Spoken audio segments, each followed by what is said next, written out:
I even cut my hair for this. Sweet, I'm a barber. Thank you. Yes, sir. Good evening, ladies and gentlemen. Well, we're going to just get this interview off and rolling. Tonight, we've got our co-host back from assignment. Thank God. Now we've got real class in the joint. Our guest is Javier Cruz. Again, real class in the joint. Thank you. Our host is still the most with the blah, who thinks he knows it all, who talks so damn much. So just welcome to the show, Mr. Blah blah blah blah blah blah blah, Mr. Nathan Noss. Now, Mr. Co-host Steve, please take us away. Sir, it's an honor to be the very first question. Pete. And the richest one, besides you. Your toughest match since becoming a wrestler. My toughest match, since I'm gonna have to say when my stable DOD went against True American Gangsters for the Redemption Championship Wrestling tag team titles in a street fight. Ooh. I had just came back off of a 1.5 year layover to come back, not only with my brothers, to win a title. Not only that, a title in a new company. Very nice. So there was a lot of pressure that I had because when I did what I did to get quote unquote blacklisted, right? Because we'll touch into real deep, and I'm as transparent as a see-through book. You'll see soon, So with that layover, I really didn't do much of anything. Just did my jiu-jitsu, stay in shape. So I had a lot of stuff, and I had just come off of a big door collar match. Me and Nathan were talking about that door collar match not too long ago, earlier before we went live, and I just came off of that, and that had been my best piece of work thus far. Wow. So I see how you do, Mr. Blah. You talk about the good shit while the host and while the co-host and the executive producer are off doing other things. Hey, I see how that big money moves. Okay, I see that. So weren't live yet. It's called breaking the ice, and remember Javier Cruz's style, and whatever's his style always comes back around. You feel me? So, Mr. Blah, do you have a question? Yeah, who were your wrestling heroes growing up? My wrestling heroes growing up.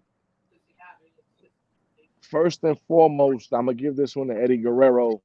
My most, you're probably gonna ask that my most nostalgic match. I'm not gonna mention it, but I will mention what I was wearing. I was wearing a pair of boots tailored to look just like his. Oh. Eddie Guerrero is my all-time hero. Much respect on that answer. I remember when he was doing his thing with why is it not coming to me? As Black Tiger in New Japan. That's when I started discovering the whole indie scene. I'm like, oh shit, there's other stuff aside from WWE, and this is old, but this looks like what's going on now. So these guys were like doing stuff back then that some of these guys are doing now, and I saw that. I'm like, oh snap. And then I start Googling, and I come to find out that Black Tiger was Eddie Guerrero. I'm like, his body of work is like, I'm a big hip hop fan, and I'll put Nas's body of work against anybody's. And for me, Nas is the top in hip hop for me, and Eddie Guerrero is my number one hero right there. Shawn Michaels close second. I love Shawn, and I love how he makes everything seem like it's an accident. It's like that out of nowhere RKO stuff. That was the sweet chin music out of nowhere first. Oh yeah. Yep. Yeah. You get what I'm saying? When he caught Shelton Benjamin doing a 450 splash off of a springboard before the 450 splash RKO. Exactly. To Evan Bourne or Matt Sydal. So before I ask my question, I'm going to again, from this podcast, our condolences to superstar Billy Graham's family. Yes. Rest in peace, And superstar Billy Graham. today is the 3-year anniversary that we lost Big Shad too. Mr. Gaspar has been gone for 3 years as of today. That is Father of the Year every year. Every year, man. Because a lot of us say that we will do this and this and this for our kids, and he was one of the rare people that actually got put in that position and proved it. Exactly. I'm not calling out fathers anywhere. I'm sure we'll all do it. But he was the example. He was. So, absolutely. My question, in honor of Mr. Big Money here, I want to know your top 5 favorite managers, and it's okay to include Mr. Dodge. Yeah, first. But you don't have to. My top 5 managers. Paulie's number 1. I'm gonna get that one out the way, and we'll get to that in a second. Sensational Sherry. Oh, I like that one. The Sensational Sherry. Mm-hmm. Why do I have to explain? Harlem Heat, Macho Man Randy Savage, Shawn Michaels. You go on and on. Miss Elizabeth only with Macho Man Randy Savage. Only.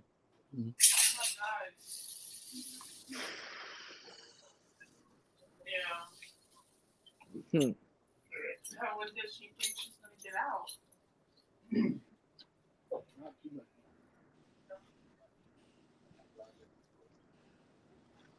That's a good one. Has anybody given you this much of a hassle for managers? Because I'm really like thinking about it. Because I'm thinking of why. I'm thinking of why I'm gonna, who I'm gonna put there, and why I'm gonna put them there. There's been people that have struggled to come up with them, but nobody's put that much thought into it. So we really appreciate that because that the thing brings is up like some really good answers. It's like you got, and I'm going with the people that had notoriety with that person. It's like, I can go with the like I went with like Paul, for me, Paul Heyman. Paul Heyman had a stable of people. And not only did he run a stable, he was able to elevate superstars individually. Oh yes. Because it's just like the Undertaker character. You could have given that character to anybody, but Mark Calloway was the one person that needed to play. Yep. You could have given anybody that can make magic with a microphone to Brock Lesnar, and he wouldn't have been Brock Lesnar, in my opinion. Amen. He would have done great things right without him. He would have done great things without him in an era where Vince it gets hard for fucking big juicy guys. I think he still does. You get what I'm saying? To this day, you get what I'm saying? Big juicy guys is his thing. Is like he would have done. And the thing is that Brock Lesnar can work, because we've seen the experiment with guys that can't work. Yep. Brock Lesnar can work. So big juicy guys that can work has always been the plan that's worked. So Brock Lesnar would have made noise event regardless. But how he did it with Paul Heyman, Paul Bearer, it was like Mr. Mooney's like managed everybody from stunning Steve Austin to didn't he manage Ravishing Rick Rude as well? Yep. And for a short time, WC, or not WCWC, but you get what I'm saying? Promotion. So and then obviously his work as Paul Bearer.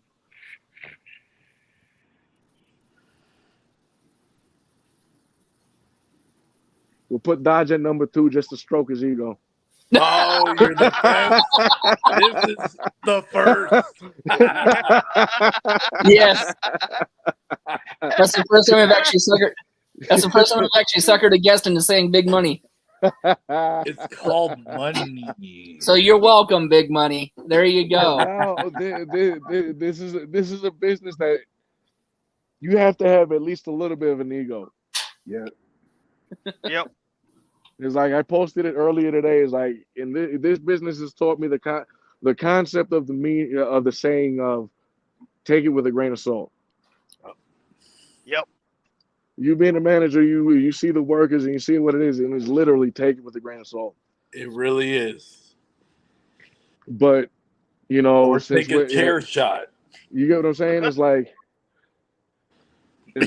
we're in such a look at me, look at what I can do type of business. It really is. Yeah. It just goes over. Yep. So it's like, and I don't know if people like me or dislike me within the business, and not my problem neither. Because as soon as I take them boots off and I leave that building, I'm not Cruz no more. Yep. Right. It's like I'm wearing this. It's like, and all my shit's real. I don't fake the funk.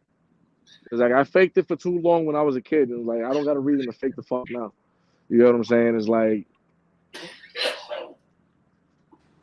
there's a reason why I have all that I have, and wrestling is not the income that I've gotten from it. And deep down in my heart of hearts, if I give this an ounce of some dedication that a lot of these guys do, you know, I'd probably be somewhere. I love this, and I'm not saying that I'm half stepping whatever I do. No, I go in there 100%, and that's me, you know. But when I leave there, as I've done so much out there, it's like the business is shiesty, you know what I mean? Really like is. I said, you know, and I lost the love of it. If you know what I mean, if you lose the love and you're not really having fun, then what's it worth? Because in these tiers, you're not really getting paid much. Never been. Yep. You know what I True mean? You really do this for the love. Yep. And you can see it with regards to people's work, like how they look in the ring, how they move. It's like I'm old school, and like and I say I'm in the renaissance of what I'm doing because I find myself going back in time with what I'm watching to model my character after, you know, model my moveset after. You get what I'm saying? I started, like, a lot of people don't know because they caught on to me later. I wrestled under a mask for my first 2 years. Gotcha. First 2.5 years. You get what I'm saying? Wow. Damn. You get what I'm saying? Oh yeah. Yeah. And it's like I found bits and pieces of how to incorporate myself in. It's like I incorporated myself in, but I didn't incorporate wrestling into my life. It's there. And it's like, and I understand it. Eat, sleep, breathe it. Do it. Do you, bro? It's like, had I done this shit in my 20s, I got you. No kids, I got you. Yep. I love this. It's like, and me and Nathan were talking about it, and on a shoot from the hip type deal, is like when I get back home every time I work, I thank my kids. I'm like, thank you for letting Daddy play wrestler. Amen to that one. Yep. Like I was telling Nathan earlier, my wife picked up the kids and got up out the house when she found out I was doing a promo, something with regards to wrestling from home. Make sure the house was quiet. So shout out to wifey for making the lack of chaos happen. Thank you, wifey. Yeah. You know what I'm saying? Thank you. Yep. So, My Mr. Dodge, turn. do you have a question? My turn. What's the scariest injury you have had in your career? I sprained a muscle and hairline, like a small fracture on my collarbone, bumping nasty for a lariat. Ooh. Ooh. And it's like I was stuck like this. It's like, you know how we see Kurt Angle's, like he has to move his whole upper body to look a certain direction. That was me for like 3 months, and I still worked with it. Damn. And I still worked with it, but yeah, it sucked. That was scary because I'm like, had I taken another like nasty bump, let me step inside because I live in an area where there's a train and I don't understand why it came now. Pardon me, guys. Asshole train conductor. We got business going on. Big money business. All right. Before the train really interrupted us, what were we talking? Your scariest injury. Yes. So if I was taking any other like wrong bumps, I'd have been hurt badly. You get what I'm saying? So with regards of fear, yeah, but then again, I was still in my 20s, later 20s, but I still had a whole bunch of fuck it in my system. Like the hell, I'll bump and I'll smoke a bunch of weed later. That's what a lot of people do. It was like I thank God I never gotten pills. I never gotten none of that. It was like Puerto Rican kid from Boston. I was like, I drink most people under the table. I don't do it often. I might have a competition for you then. Oh, but let me in on that one. Mine is like I was like, so a little bit of history on myself was like I was in the Army and I deployed with rednecks. And rednecks are the perfect connoisseurs for piss beer. Because let's be real, when we're out having a steak with the wife, we're chilling with the fucking friggin' boys, we're gonna buy the Stella Artois, we're gonna buy the Heineken, we're gonna buy the IPA, we're gonna drink the shit that you need a pinky up to drink with, you know. But when you're drinking at home, dealing with the wife and kids, you want a 30 rack of some shit that's cheap. Yep. Admit it. Every man's guilty right. pleasure. Every man's guilty pleasure is piss beer. And I learned from rednecks. And rednecks know the ins and outs of fucking piss beer. My personal favorite is Rolling Rock. You want to go to a drink off? We'll have 3 cases of Rolling Rock. And I can guarantee you by the time you're done with one, I'm already halfway through with 3. I'll put money on that. Wow. But my wife's seen me do it. Yeah. My wife has seen me do it. It's like, okay, I'm gonna admit it. My friend gave me Modelo. After but that's not piss water beer though. That's not piss beer. Modelo is a very, very good. I think it's they consider it a Mexican lager. So we're gonna get nerdy with this. I love beer. Like I don't know. It's like, you know, when you grow and your palate changes. I used to be a whiskey guy. Ask my wife. Like my cupboards used to be covered with whiskey. Now they're covered with do-it-yourself Valentine's Day and Christmas crackers. Like I said, life with kids. I love it. Right. But you have to conceal alcohol. I miss my freedom. So we're actually gonna build on our house, and my wife's like, we're gonna build you a man cave. I'm tired of you keeping pot in the house, and the baby's grabbing the beer and bringing it to me thinking it's a soda. It's apple juice, kid. It's like, that's the thing, is like I'm a late 80s kid. I grew up in the 90s and became a man in the early 2000s, but my kids are pretty much growing up in the 90s. I love my kids. I let my kids play in the backyard, right? I forgot my kids were playing in the backyard. I came back inside. My kids come back in covered in fucking mud. I'm like, oh my God, where the hell did you guys come from? I thought you guys were like grandmas. Parenting Like, 101. and for those of you that are parents, is like the only time that if the kids are too quiet rule does not apply is when they're outside, because I don't give a fuck about what happens outside.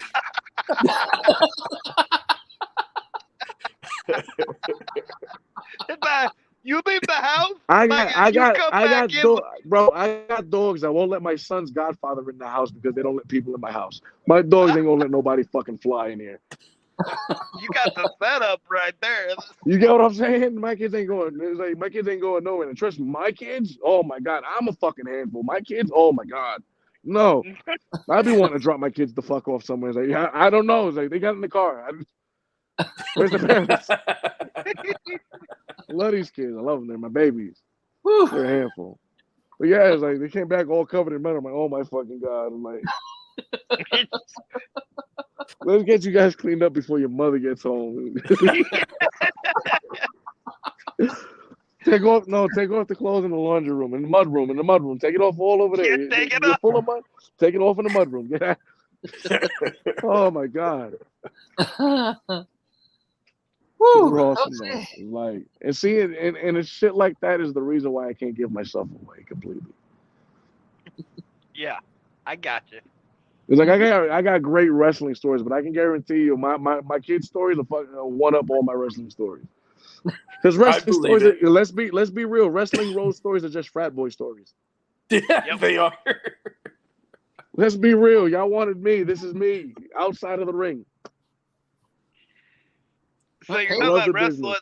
You're talking about wrestling frat stories. I told you I could compete with you guys in a drinking contest, right? I got into one with a wrestler, right? Yeah. The rule was whoever passed out first and hit the ground, right, lost. The only problem is they forgot I sit in the wheelchair. I don't hit the ground. See, that's a performance enhancing drug right there.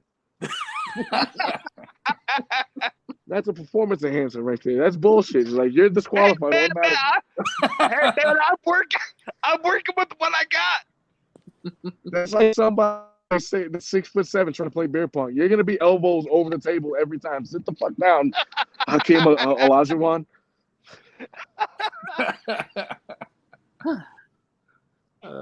Let us average guys excel at what we do, which is drink alcohol. You fucking athlete.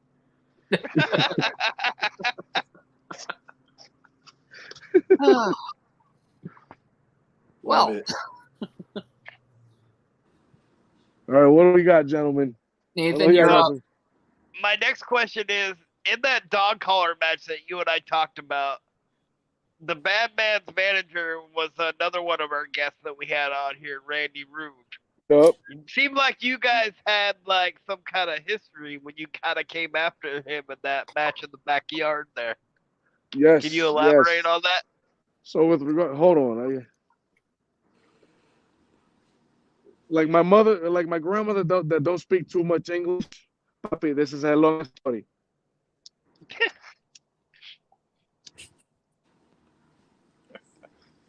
Where the hell do I start? Currently, me and Randy are not really on talking terms. That's not here nor there, but I wish him the best of everything. You get what I'm saying? But with regards to the storyline, me and Randy had a very, very close relationship.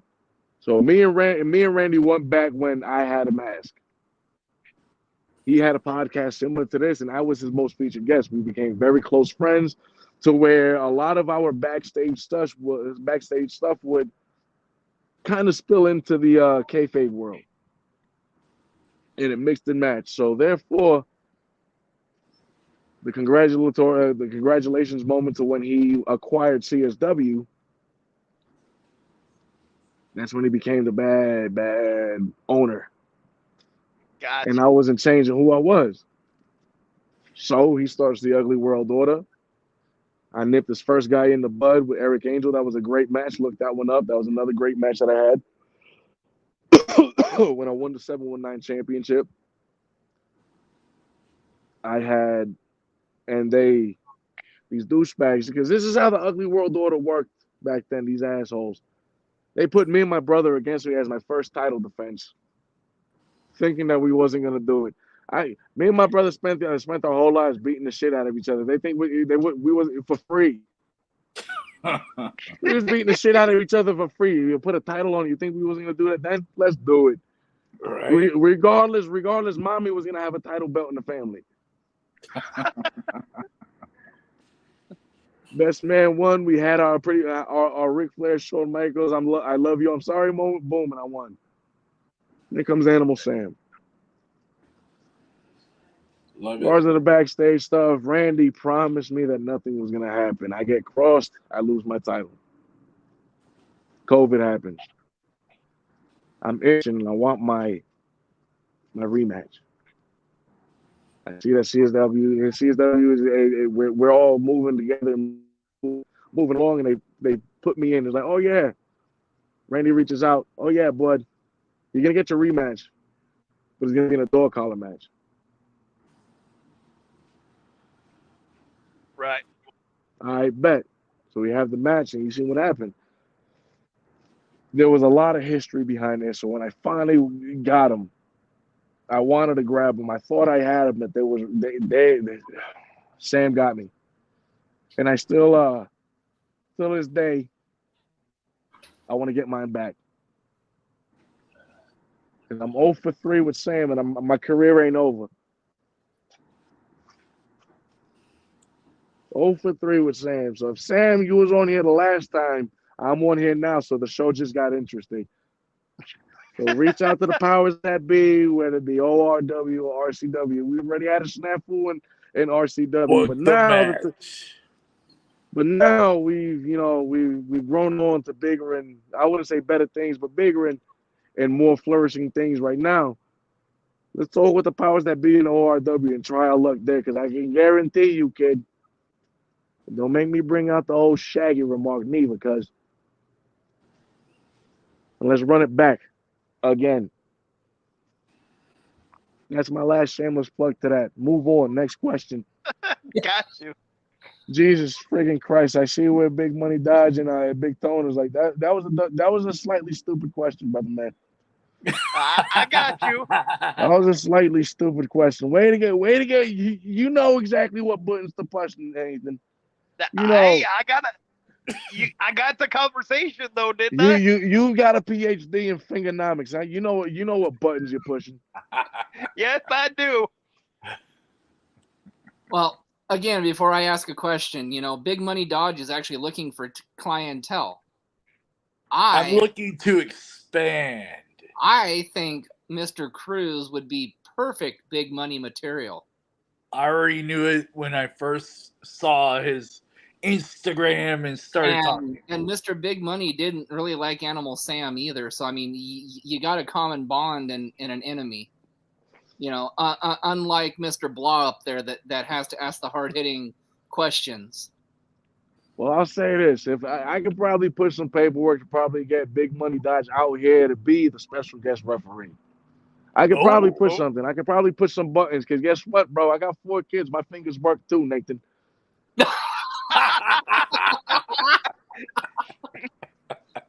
I can guarantee you, I push a couple extra buttons that you can't get to from that wheelchair, brother man. I could probably make a little something happen. I could probably make a little something happen.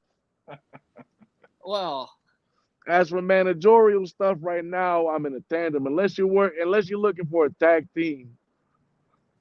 I'm looking for big money talent, my friend, and what you're wearing and what you're showing, that's beyond big money. So talent. Peep game, I'm the Flash. My brother's the business. So do me a solid, right? Reach out to Conde Federico with ORW. Get him here on the next episode, and we'll talk business.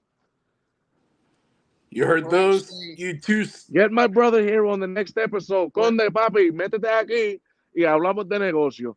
Don't we have him coming up in a future episode in June? Yes, we have him coming up in June. Try moving him up to the next one, and we'll do business.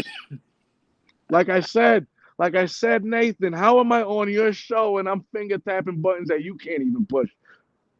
Woohoo! Because you're the man. I mean, well, like I said, get him on here next, and we'll talk business.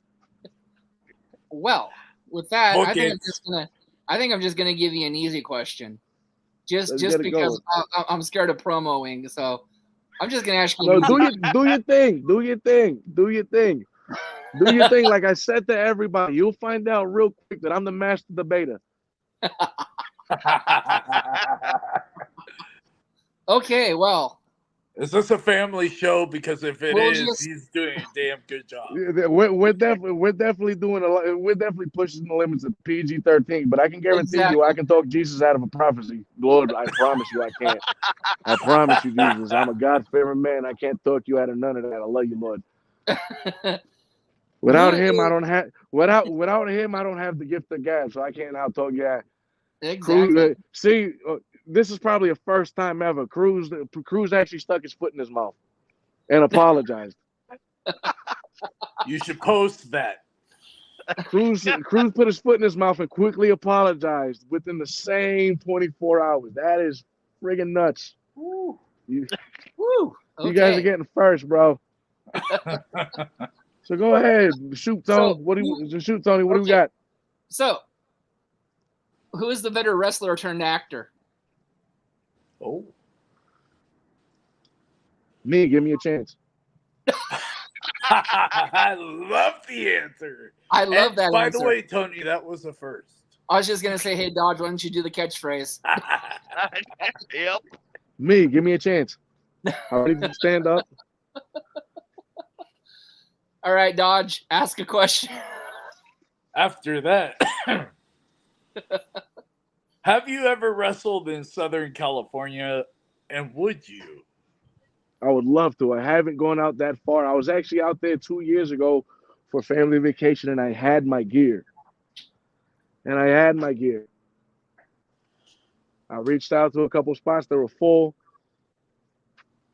I'm like, I wanted to make the shows, but if my wife, you know how wives do on vacation, they have every fucking square minute We're plan. going to see my mom. We're going to see my aunt. And blah blah blah. Why can't we just stay the fuck here, smoke weed, and they come over here Hello, and tell them to bring fucking food? and bring that money. For real. Bring, you know what? Yeah, exactly. That's what I'm gonna start doing on vacation now. Thank you, Big Money Dodge. That's a new concept, million dollar concept for whoever's on vacation. You need to pay a fucking cover charge to see me. Hey, There you go. Meet and greet. $20. I'll meet you down in the lobby. Why not? $15. We'll do a casual link up and make it seem like, oh, my bad, it just happened. $150. You can come and visit me in my room.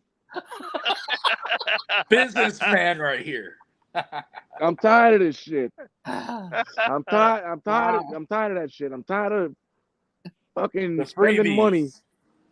I'm tired of freaking spending money on gas that is unnecessary. If I plan to go on Disneyland the 13th, why the hell am I friggin' driving the 11th and the 12th? I'm chilling, making sure my kids don't fucking drown in the pool in the hotel. Until then, I don't want to go nowhere. I vacated from everything. All right. So Nathan, revise your questions and remember, the guest is always right. Yes, I know. Since you're part of a brother tag team, what's your top 5 brother tag teams of all time? Oh. Ooh. Top 5 brother tag teams of all time. Oh. Tony, this may be a first again. I'm just give me a This heads is up. another one. Like I said, that was a good question. Brother tag teams. I'll go with the Head Shrinkers. Oh, yep. Because I'm going with legitimate brothers, not kayfabe. Yep. No particular order. We'll do the Head Shrinkers, the Hardy Boys. We'll do the Young Bucks.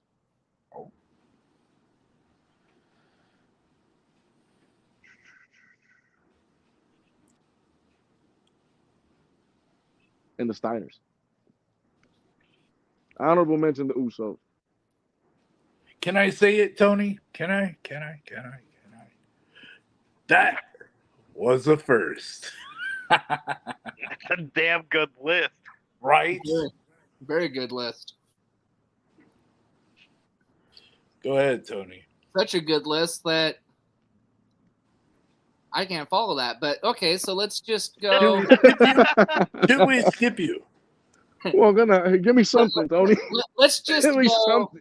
Okay, let's just go. I'm going to put him on the spot and make him really think. I want the list of the top 5 indie female wrestlers. Indie female wrestlers. Wow.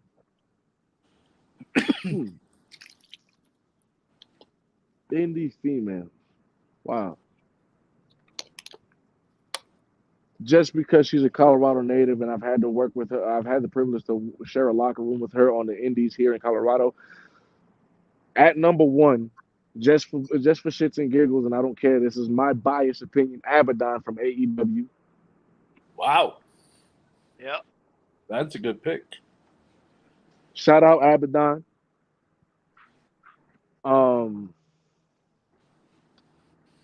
Machiko.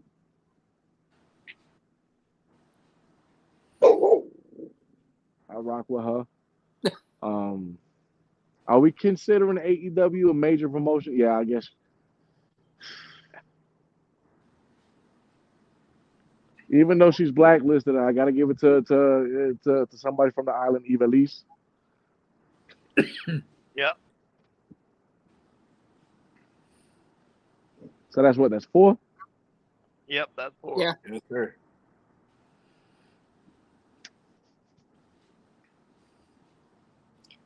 Wow, you really got him.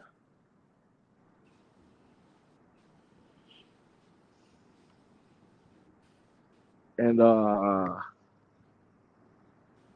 damn. Remember, time Really? is money. I got plenty of money, just a little bit of time. Hold on, cuz. Y'all asked me to be on here, bro. You know you making big money moves if I'm on here. Oh, I know that. That's right. You feel me? and we'll go ahead with, formerly known as Sasha Banks. Mercedes Monet. Honorable mention to Kyrie Sane. Yeah. I like those answers. And Mr. Big Money Dodge, That Mercedes was a Monet first. was a first. Yep. So I'm gonna guess that it's my turn to ask. So This right, hold man- on. So the Oh. reason why I put her in there, Oh, it's like Cody did it, and I relate a lot of things to hip hop. I call it the Big Pun Pop. If y'all are that are Right. familiar with hip hop, remember Big Pun wasn't out for too long, nope. but his Nope. shit's popping forever. Just like Cody did on the Indies, he left the scene, and he wasn't a bust. Nope. Like, you get what I'm saying? He hit the indie scene running, and boom. Same thing with Sasha. Mm-hmm. She hit the ground Yep. running. She made a major deal, and she's making sure that she's relevant without WWE Exactly. or a big name. You get what I'm Exactly. saying? Damn good job too. And I And she call did- that a big Pun Pop because Pun, while he wasn't here for long, he did some big stuff. Yeah. He did. Real Yeah. big. Yep. Well, go Well, ahead, and go that- ahead, Big Money. All right, My Big bad for Money. cutting you off. Okay. So if you had to choose the top 4 big name promotions, which one would you choose to sign with and why?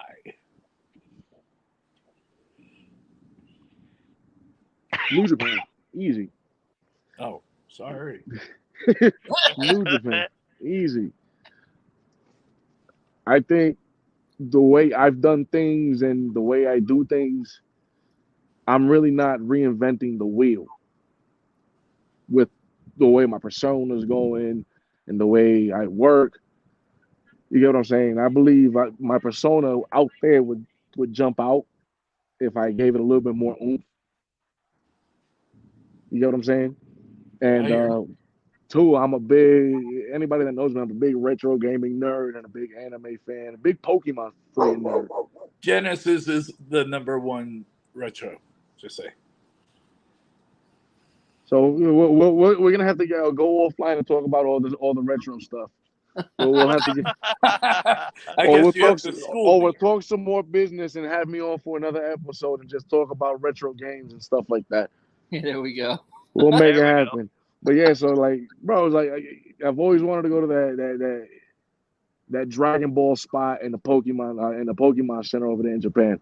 So if I had a chance to work New Japan or any other big spot over there, I'm taking it. That was not a first, by the way. Mm-mm. Okay. No, but that's the thing is like I know a lot of people. Like I said, like we was talking about earlier, this is a real grain of salt type business. Yeah, it It's is. like I'm not saying that you shouldn't take me for a grain of salt because for anybody for all we care, I'm bullshitting everybody just like everybody else that came home before, right? Let's keep it real. Yep. Yep. But you can tell the bullshit answers from the other ones. Yeah. Exactly. Like I'd want to go to New Japan because it's not WWE. It's like you mentioned the reason why you want to go to WWE by saying you want to go somewhere else. Dingleberry. I want to go to New Japan. I want to go to Mexico because it's not WWE and get my name out there. Hell out of here. Like I make comfortable money doing what the hell I do over here with my investments and all that other crap. I can That's afford right. to go to Japan with bullshit pay. Yep. I really like this guy. So do I. He's going to fit right in. You get what I'm saying? I can actually afford to go to Japan on bullshit pay. All right, Nathan. Again. Careful what you ask him. You went on a roll. I see why these guys get on you. Like, you know what? Leave the guy alone. Or please, No, don't be careful what you ask bring me. it on. I can take it. Don't be careful. It's like it brings entertainment. My bad. I'm grabbing my mouth. Oh, please, No, don't I be ain't gonna hold back nothing. So, being from Puerto Rico, like we talked about earlier, what do you think of Backlash? I mean, I know you posted something earlier today. You know, like a 4-picture collage thing. Yeah, I had posted something. It's like I did it. It's like there's obviously your little troll, but we had an event where it was Puerto Rico versus the U.S. and we had a whole bunch of Puerto Rico talent. So like seeing Backlash be at home is like it was one of the first events since New Year's Revolution. I think they had one more event after that. I can't remember, or one before it, but that was the last one since. So it was nice, you know what I mean? Especially seeing Damian Priest, him being a Puerto Rican talent, you know, do what he did, you know. Selena Vega, I didn't think she was gonna bring that much emotion, but she did. That was nuts. Really, yep. Yeah. It was, you know, at now it's like, and this is not seeing like it's seeing it from a pessimistic view, but it's like one of my mentors told me, you're gonna be over in your crowd. Now let's see if that overness from that crowd rubs off for somewhere else, because I think Selena Vega could work to be one of the top contenders in there, my opinion. Oh yeah, absolutely. Because she's a lot smaller than a lot of the people. She's just the brown version of Alexa Bliss. Amen. Yep. Amen. Yeah. Ooh, I like that comparison. Short and spicy. Very. You get what I'm saying? Exactly. I do. There's a lot of the same scenarios that now that you got this pseudo gothic gimmick going on again with Alexa Bliss, now you can really run that babyface angle with Selena, in my opinion. I don't know. I don't get paid for that shit. I wish I did. So we wouldn't be talking about how I wear spandex. We'd be talking about how I wear a suit. Exactly. Here we go with this fucking train again. Jesus. So, speaking of comparisons, our host likes to make comparisons. Nathan, do you have a comparison for our guest? Actually, you said it earlier. I would compare you to like an Eddie Guerrero. At that time, well, because you've seen a lot of my older stuff, and a lot of the newer stuff is getting posted. Got it. I'm like I said, I was like, I'm in a point where, you know, I'm really thinking about what makes me enjoy me wrestling. Like I'm 34 years old, and my shot is few and far between. I'm still shoot. Like I told Nathan earlier, we have a saying in Spanish: "Tira para la luna que a lo mejor cae una estrella." Shoot for the moon, and maybe you catch a star coming down. Love that thing. Love it. Make a shirt. You get what I'm saying? Exactly. Yep. I would if I was a baby face, but you know what? Fuck them kids. So you get what I'm saying? And no, exactly. And it's like a couple of guys that I've looked up to in this business. You know, they told me it's like, in order to get better, at wrestling, you have to watch wrestling. Yep. Mm-hmm. Shout out to you. You know who you are.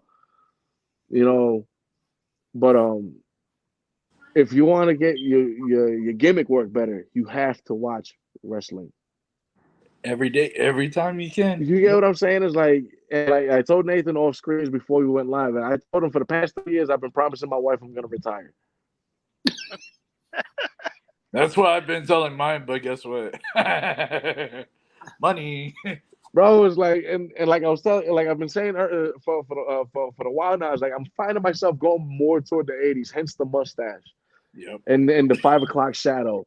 It's like I went from wearing baggy pants and I'm experimenting with the Kurt Hennig singlet with actual wrestling boots. I haven't wrestled in wrestling boots in years. I broke my ankle, and I'm like, yeah, no, I'm not doing this shit no more. I'm like, you know what? Maybe. So I'm working with my gig making. We're making something hybridized. If you remember Kurt Hennig, he always had a Yep. solid color singlet, and that back V taper in the back was always a separate color. Yeah. Yeah, I do. And like I remember. said, the two people that I'm really watching right now that are really influencing what I'm trying to do and I'm getting through is a lot of it Zack Sabre Jr. with the submissions. I'm really basing on bringing my jiu-jitsu background into wrestling, Ooh. Good. you know, and a lot of Kurt Hennig and MVP. So the style of I'm kind of going for that style of singlet like MVP, but with my logos and my stuff and like that, but with that V taper in the back with a different color. So the whole singlet would be one color with the logos and stuff like that. But that back V taper and homage to Kurt Hennig is going to be always going to be in a different color. Very cool.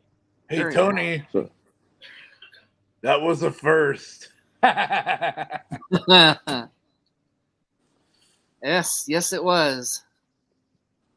you know what I'm saying? And Exactly. I'm a big another one of the people that influenced me. Going back to that question, Scott Hall. Yep. Yep. My kids ain't here, and these are the moments where I want them here. My 2-year-old goes around saying, "Hey yo." That's awesome. That's cool. I it's like I hate to love wrestling because my kids are involved in it. They like watching wrestling with me. You get what I'm saying? It's like my son's name is Kenny. So when I want to get his attention Kenny from Omega? that's his new favorite fucking wrestler. Let's not even talk about that shit. I've been wrestling for going on 8 years, gentlemen. 8 friggin' years, and I've never been my son's favorite wrestler, not at once. First it was John goddamn Cena. No. It was close. It was close. I'm from Boston. He's from Newbury. I'm from Boston. He's from Newbury. Close. But now we went to Winnipeg with friggin' Kenny Omega just because the name's the same.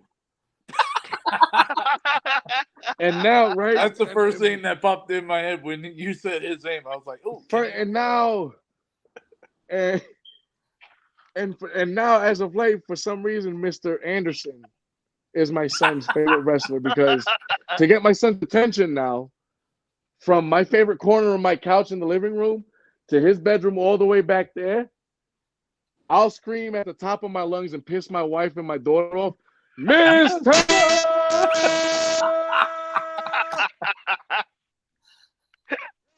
Hey! And my son comes freaking running down the hall. I was like, Daddy, do it again.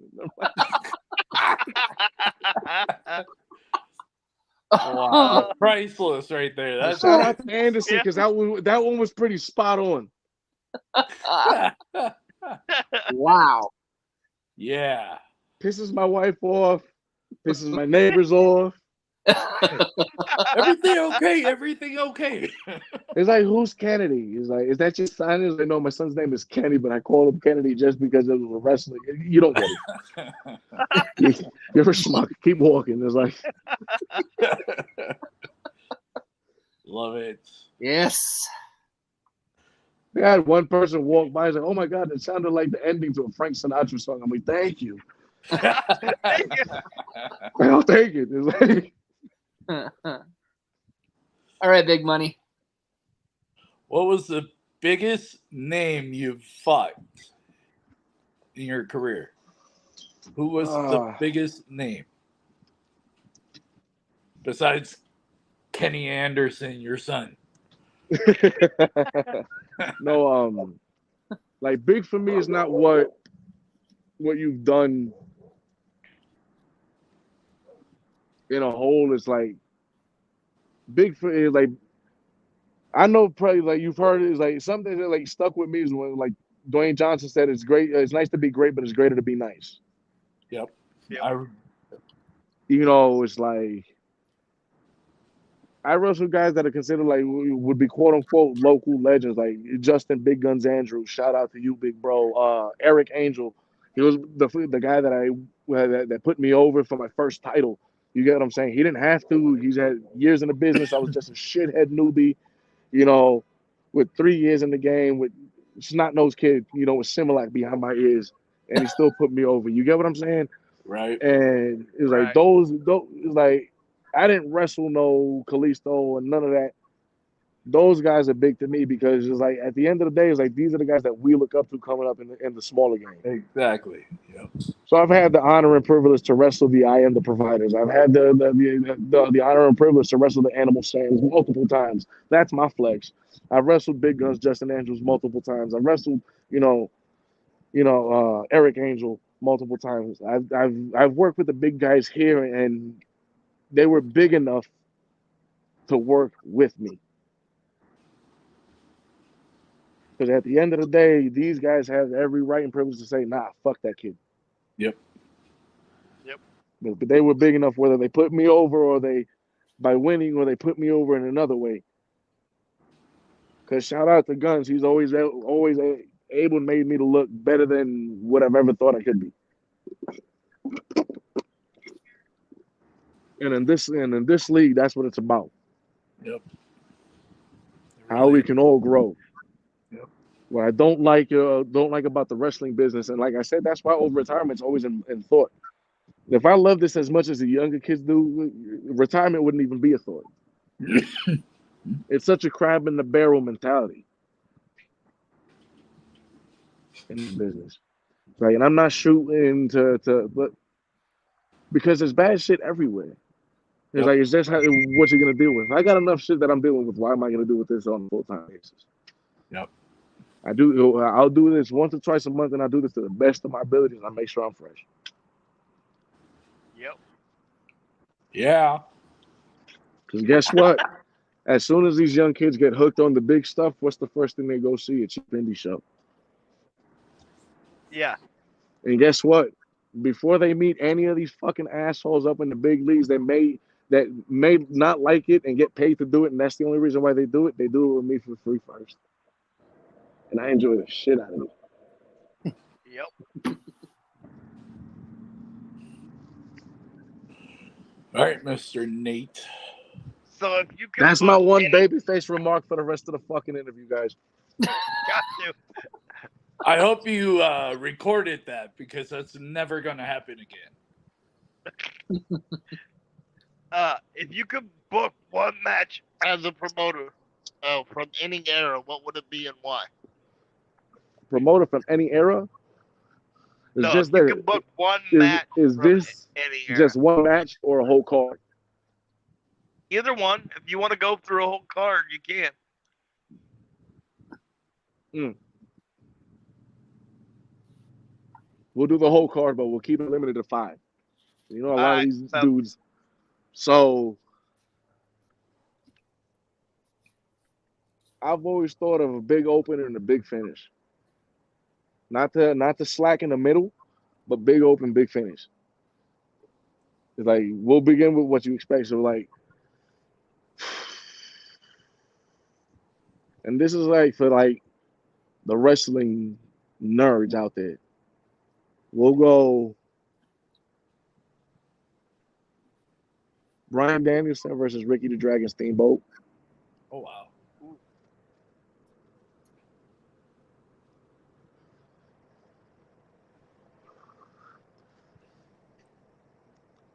Match number 2, we'll do a tag match. Then and now, Headshrinkers versus the Usos.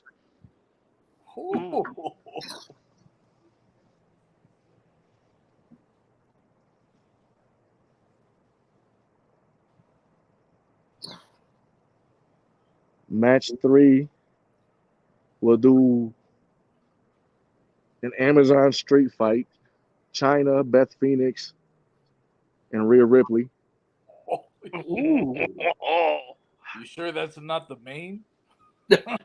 Nah, you keep them one more, kid.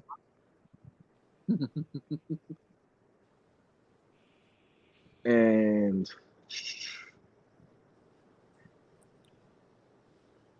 by the way, Vince McMahon, I hope you're watching because this guy could take your job. We'll do Eddie Guerrero versus Edge just for shits and giggles. Ooh. and we'll finish off with the greatest regular match though. Regular match. Eddie finds a way to cheaters win by DQ. Well, of course. Smart man. There you go. And finally, the main event, the greatest match to never happen: The Rock versus Shawn Michaels 1-on-1. Oh.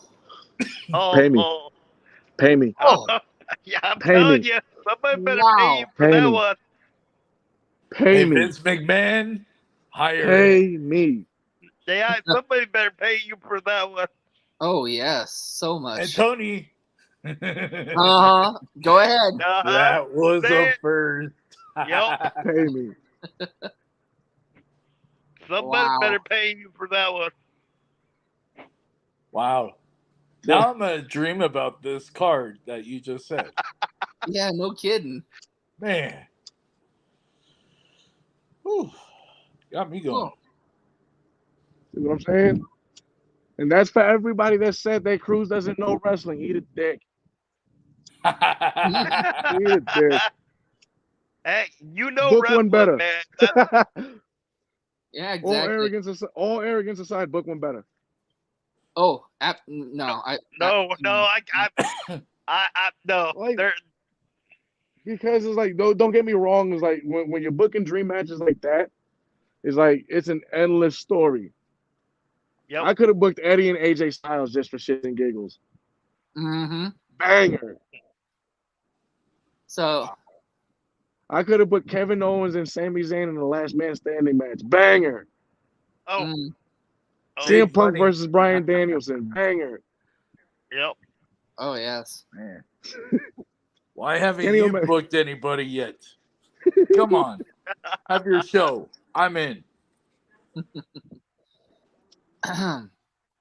So all those could have worked. Oh, absolutely. By far. I just went with a bunch of my personal favorites. Absolutely. You have good taste, my friend. Yes, you do. You know, what we got? What advice would you give an up-and-coming wrestler? Research. Research and exercise. There's no such thing as too ready. And don't worry about being called a mark. Oh, what are you, a mark? Anybody that works is a mark that just stood up and laced up a pair of boots and decided to practice wrestling. Amen. Don't be worried about the name Noob or Greenhorn. Don't worry about that. Those titles get brushed off. Be yourself. Be respectful. Except if you're a heel. But that's outside.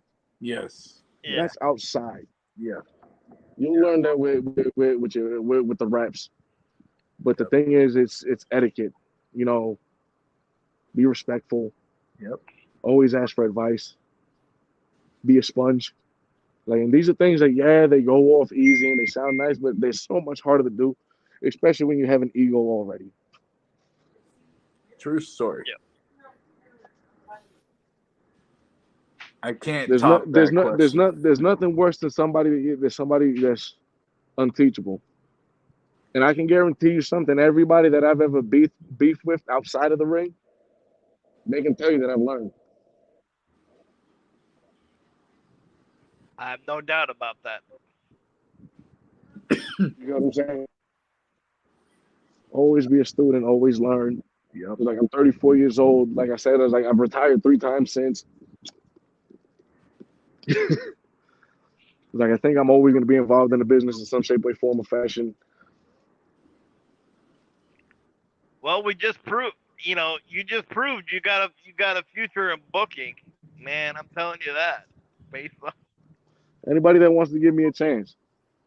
I can even book out of state. That's too easy. Oh, but how can you book out of state? There's something that's called the internet and these things that are called tablets and cellular devices that you can send me video and tape, and I can read a room easy on how this guy can work with this guy very well and put matchups together. Very much so. So you're telling me I put that badass card together knowing all these guys personally? So Mr. Big Money Dodge, isn't your brother starting a promotion up here in Washington? Does he need a booker? Actually, he may need a booker, and after what he just said, that was like a WrestleMania book. So I think we're going to be talking very shortly. Work, like I said, let's talk business. Yep. Let's not talk business. It's like I'm doing this interview in jewelry and joggers. I'm as casual as can be. And it's Business not is the too- wish. Business jewelry, is by too the way. formal. Let's do business. Let's make sure it's in black and white, and let's do business. Exactly. So, Big Money, your question. Damn. Always throwing the questions at me. Man, I don't even know right now. I think he's still trying to wrap his head around that card, man. I'm like staring at the TV, and all I'm seeing is the card. It's like don't get me wrong with the budget. Come on now. Exactly. With the budget, you can make any card happen. Yep. Amen to that. I'm sure with enough money, I can book Brock Lesnar versus an Andre the Giant hologram. God. Oh, man. Why didn't you put that as a main event? Wow. Okay. There would be so many people that would pay money to see that. Just Exactly. So who's got a question? And you know what it is? That's not even that. Let's talk big money. You know how many of the casual people that don't even watch wrestling would come to see that? Yep. Exactly. True. Very true. Very true. Well, now So the idea is to grow, gentlemen. it really is. Amen. The idea is to grow. So would you, if your kids came up to you and said, "Dad, I want to become a wrestler," what would you say?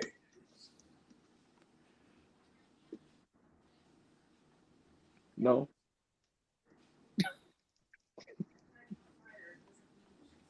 I did it so you don't have to.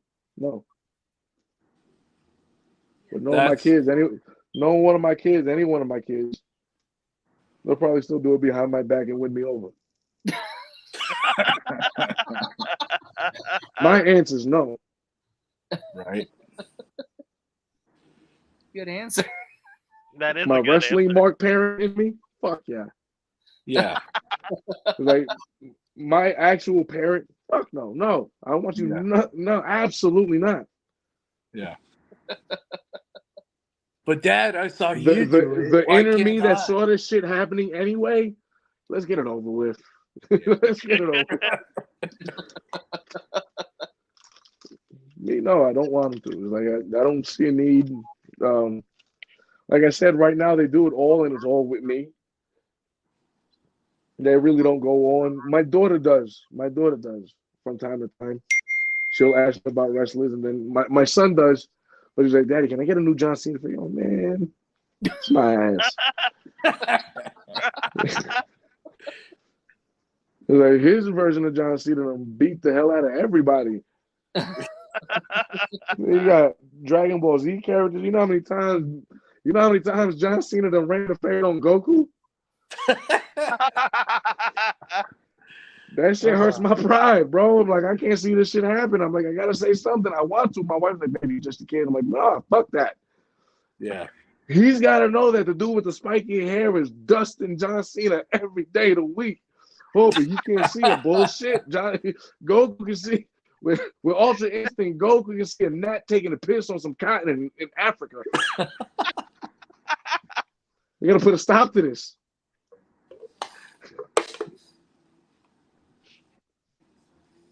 Big Tony, what do you got for me? Okay, I got another one then. What's your opinion on death matches? And would you ever be in one? Fuck no. The resounding fuck no for me. They couldn't pay me enough. No's. They couldn't, but here's probably different, right? A different answer from most. Yeah. In its own environment, it's a tasteful art. In its own environment, it's not for me. But then again, I can like Leonardo over Da Vinci, but you can like Da Vinci over Leonardo, and that's just your bag, and we can live with it. Yeah. For me, it's an art within an art. It's like comparing no-gi jiu-jitsu with gi jiu-jitsu. It's like they're two different sports within the same sport. Is it my taste personally? Nah. But to whom his own, bro, you're still a brother in arms with the rings. You still get between those ropes and do what we do. That's right. I have nothing against it, but it's just not my cup of tea. Respect.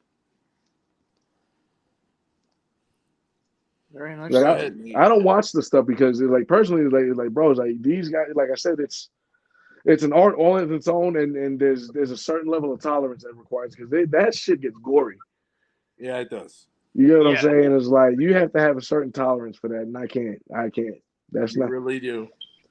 like the Puerto Rican dude that lives on the 5th floor, Papi. That's no me, baby. Somebody die on 3. That's no me, baby. I live on the 5th floor. All right, Nate, fire away. Don't really fire though. So can you tell us how your finisher came to be? So I've gone through 1,001 finishes. So like I said, I told my wife I'm never gonna buy myself a Rolex. She's like, "Why?" I'm very old school with it. It's like Dusty Rhodes said, "If you never won a world championship, you can't wear the Rolex, baby." Yep, he did say that. I've never won a world title, so eventually I'll get myself an Audemars Piguet. It's not a Rolex, but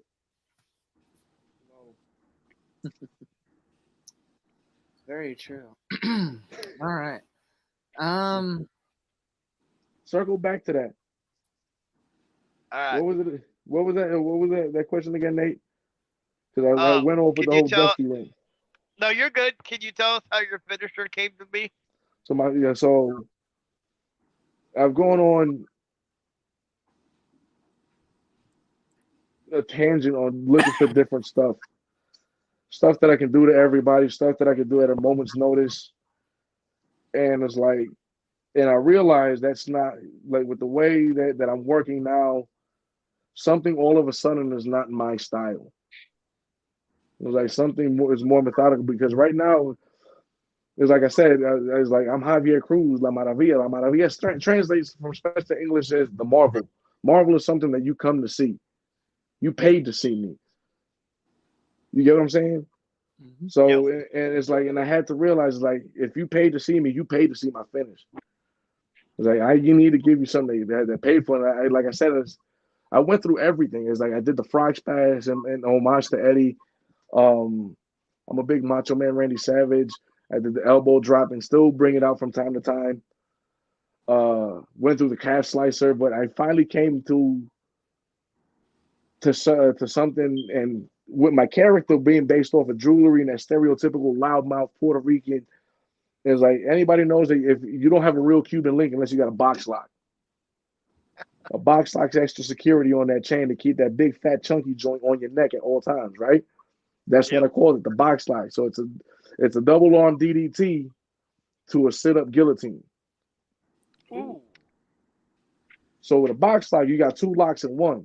So that's a 2-for-1. Like I'm gonna concuss you. I'm gonna concuss you, and then I'm gonna wake you up to a submission. So I came to that, and like I said, and that's something I'm like, ooh, that, like you guys said, like y'all envisioned it. You're like, oh damn. No, I wouldn't want that. And I can do it to everybody. But like I said, it's more methodical, and I can really play out and feed into the crowd and grab into it, like a good heel would do. Mm-hmm. Like Triple H when he went in with the pedigree. You get what I'm saying? Yeah. So that's how that came about. A lot of trial and error. And it wasn't, I didn't want to copy nobody. Yeah. Right. I didn't want to copy nobody because, yes, I hate it when people talk smack. Oh, but he copied this and he copied that and he copied this and he copied that. Let's be real, people. We're not reinventing the wheel. we're really not reinventing the wheel at all. You get what I'm saying? Exactly. Gears come a long way. Yeah, that's true.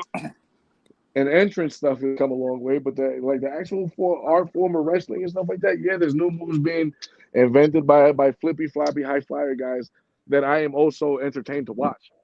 Yeah. But at the same token, there's always a dude that pulls off a beautiful DDT that made that jump look nasty. Yep. I'd rather take a 720 from Ricochet from that hanging instead of that hanging DDT from Randy any day. Yeah. That is true.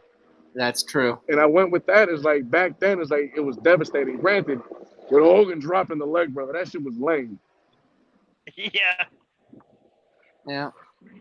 You got to realize when Ultimate Warrior lifted you up for the Gorilla Prison and dropped you, got to realize you're falling from roughly 8 feet straight on your face. Bow, knocked out, 3 count. Something's devastating. Yep. You get what I'm saying? Well, yeah, it's the same thing with like Big Show. You know what I mean? He chokeslams you. You're legitimately falling from like 10, 12 feet up in the air by the time he puts it straight up. So. Exactly. It's like, and I wanted it to make sense. I wanted my finish to make sense. You know what I'm saying? Exactly. And for me, that's what made sense. You know, I still bring out the just like every other indie fucking wrestler, the super kick. As long as you hit it.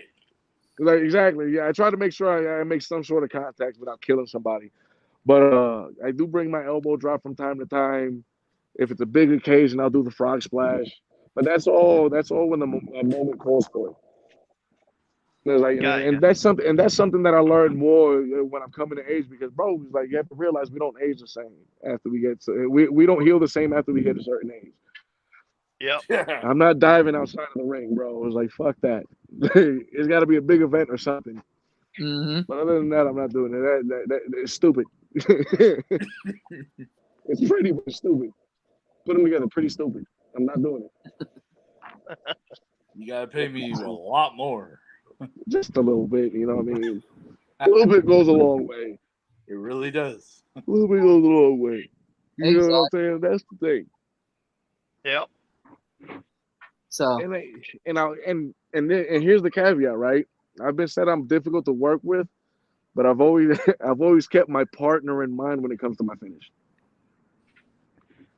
When we're backstage, are you willing to take this? Well, yeah, because if they're not, like, do I really want to explain something? The other dude's like, "Yeah, no, fuck that, brother. That doesn't work for me." No, it's like I want something nice, simple, and they clean, and that they're willing to pull off. Yep. Exactly. So I'm not even. Go ahead. Yeah, I'm not even going to give you a top 5. I'm just going to say, give me your best commentator team of all, or your commentator teams of all time. Jim Ross and the King. What the hell are you talking about? Is that even the question? I like Taz and Cole, nostalgic purposes. Tony Schiavone, with anybody. Yep. Mm-hmm. It's Sting. Classic. Classic. I liked it when Tony. I liked it when Tony Schiavone was working with Dusty Rhodes. Yes. Because you had that real, you know, that country and city dynamic with Tony Schiavone being a little bit more refined, and then you had Dusty Rhodes that talk like this, baby, you know, and I'm over here, he's dropping the elbow daddy. You say it so perfectly too.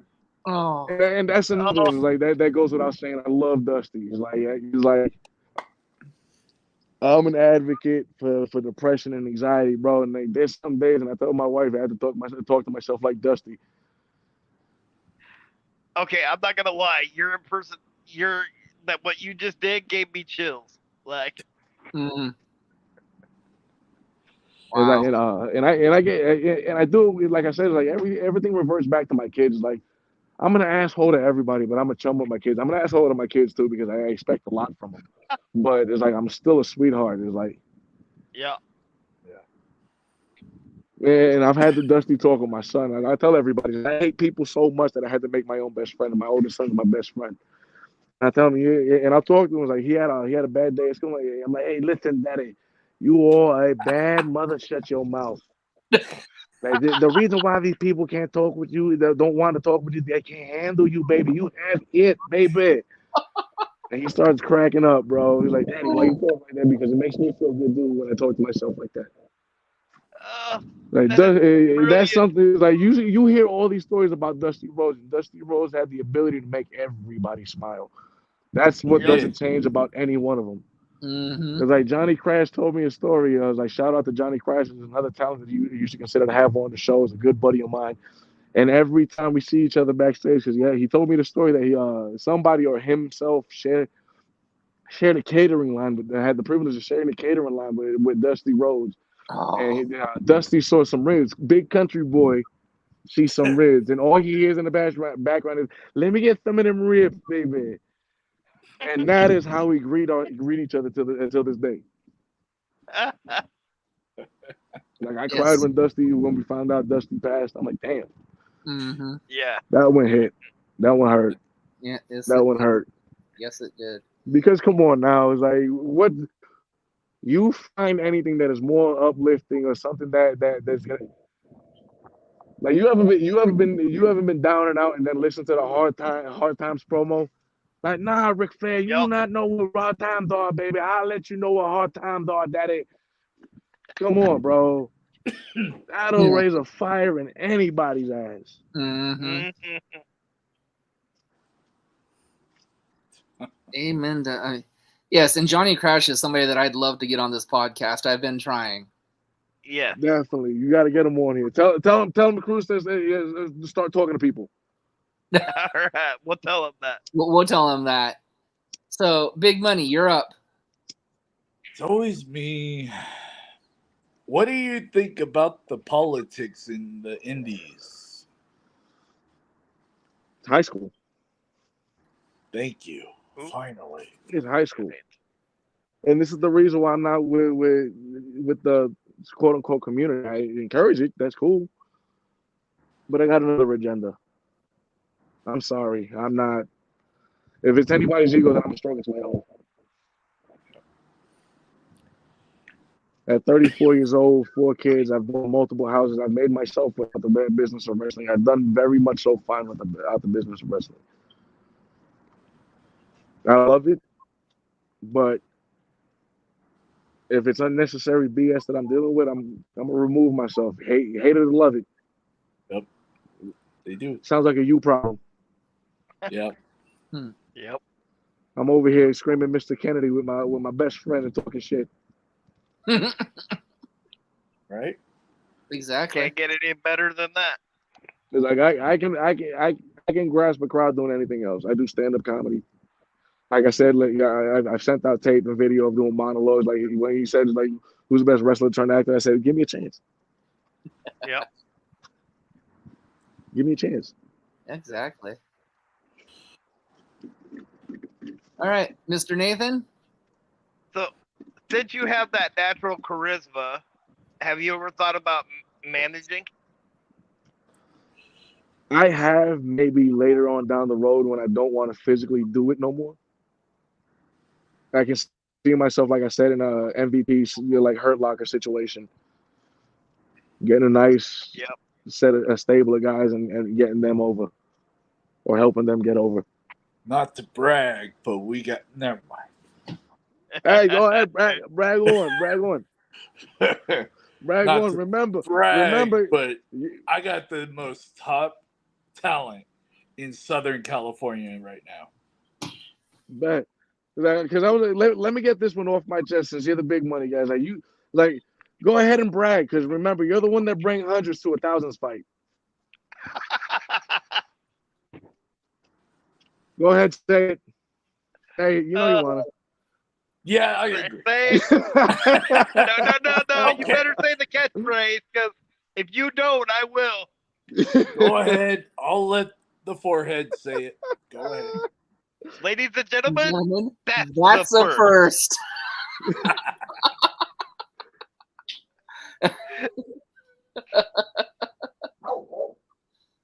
All right. Well, Mr. Money, go ahead. Oh, we're skipping you. Oh, good. Oh, Because I don't have a question. No, we're not skipping nobody. It would have been your turn anyway. Well, no. Yeah, he's right. We are skipping me, but for a reason. What's going on? Everything good? There's a reason. On the real estate. So here's my question to you, good sir. Number one, I respect you even more because you were in the military. I love you for that. Appreciate you. Don't love me too much. I was a shithead kid I know that my wanted to get out of wife the would get situation. kind of jealous if I did. You know, that would be bad.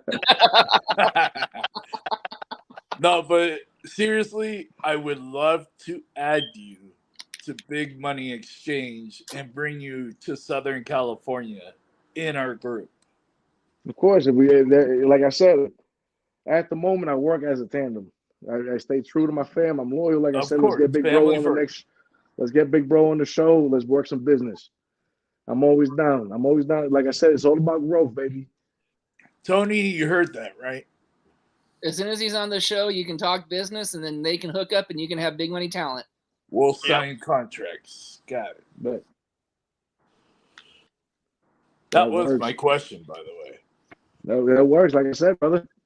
Get my brother. Like I said earlier, get my brother on the show. And we'll talk business. Sounds good. Book it, Dano. Mr. Nos. My favorite snack's a cookie. What's your favorite snack and why? Come on, now I'm an East Coast kid. I was born in Boston, raised by two New Yorkers. Pizza. Oh, love that answer.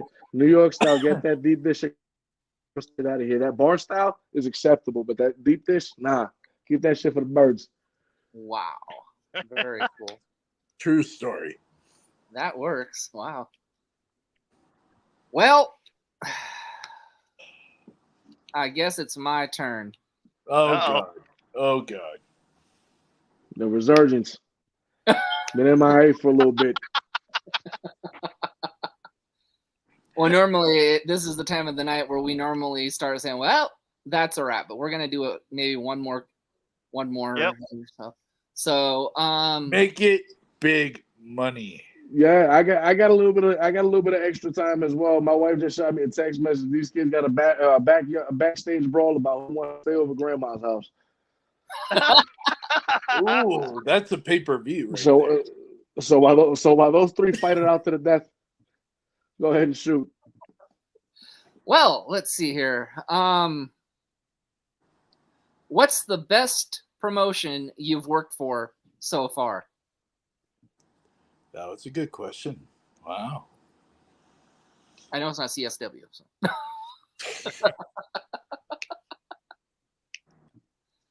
I'll say the two that I work for currently, ORW and RCW. They treat me with the respect, and if I feel some type of way, they make sure to address it. Money's always in my pocket. If it don't make money, it don't make sense. You know, at least those two to get your foot in to afterward want to explore the rest of the rest of the scene. That's a definitely good show. Those are two good shoo-ins to call in and ask about. Definitely so. Wow.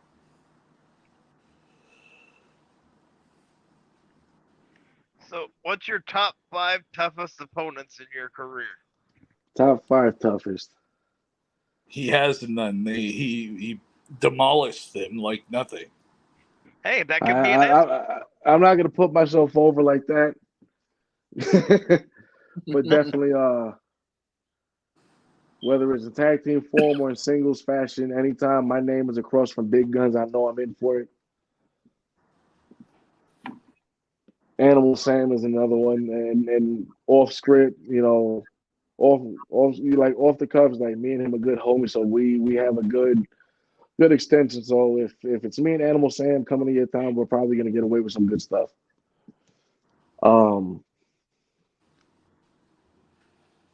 My big brother, he knows everything I do, when I'm gonna do it, even when even when it's not option A, B, or C.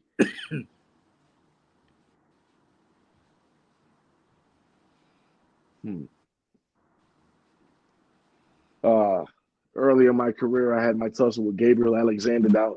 He used to be up this way. Now he's down in Arizona doing big things down that way.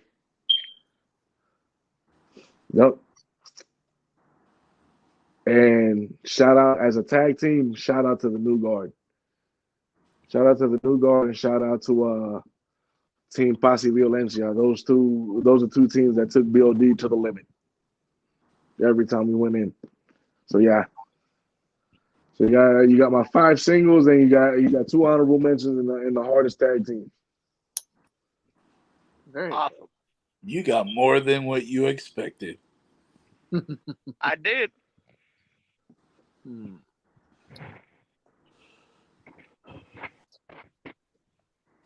Well, Dodge, go ahead.